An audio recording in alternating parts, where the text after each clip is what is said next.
Argentina walked away from their 2026 World Cup match against Switzerland with a 3-1 victory, secured only after 2 late goals in extra time.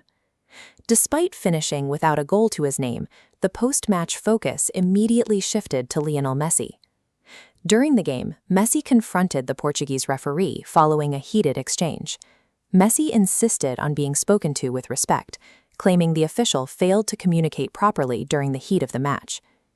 This brief moment of friction between a captain and an official served as the starting point for a global digital controversy. The online backlash centered on 2 events. First, exactly 60 seconds after Messi's confrontation, the referee issued a yellow card to a Swiss striker. Moments later, the official blew his whistle to halt a Swiss counterattack in its tracks. Social media users began sharing clips of Messi pointing toward the Swiss side, alleging he was actively ordering the official to penalize his opponents. These accounts portrayed Messi as a figure with systemic influence over FIFA officials, using his frustration to generate millions of impressions across rival fan bases. We have to ask if a single player is truly bending World Cup officials to his will, or if the internet is simply falling for a well-timed coincidence. To find the truth, we have to look at the timeline. Fans suggested a direct link between the argument at point A and the penalty at point B. However, the Swiss striker's foul was a clear, bookable offense. The official was following the rulebook, which required a card regardless of any previous conversation on the pitch.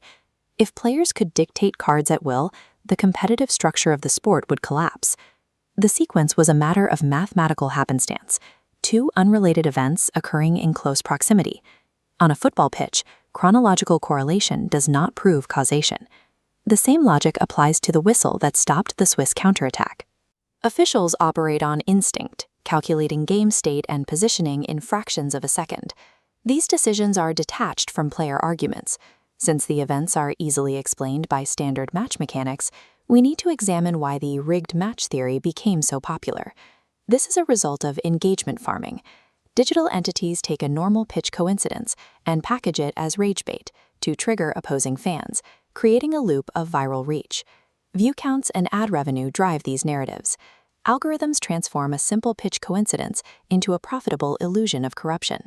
Examining the actual power hierarchy of global football shows why player-led manipulation is institutionally impossible. The officials on the pitch answer to Pierluigi Collina, the head of the Refereeing Association. Collina is known for unyielding principles.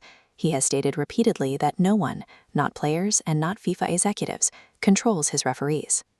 This institutional firewall ensures that a single player cannot function as a puppet master during a match. Systemic rigging is unsupported by the evidence, though human error and flawed refereeing decisions are undeniable parts of the sport. Subjectivity in VAR and controversial calls happen in almost every tournament, affecting teams across the board. Human error and the speed of the game explain these controversies more accurately than a coordinated top-down conspiracy. Viewers must distinguish between a legitimate critique of officiating and a tactical lie designed to trigger an algorithm. Messi's dominance is confined to the play itself. The official's whistle operates on a different chain of command.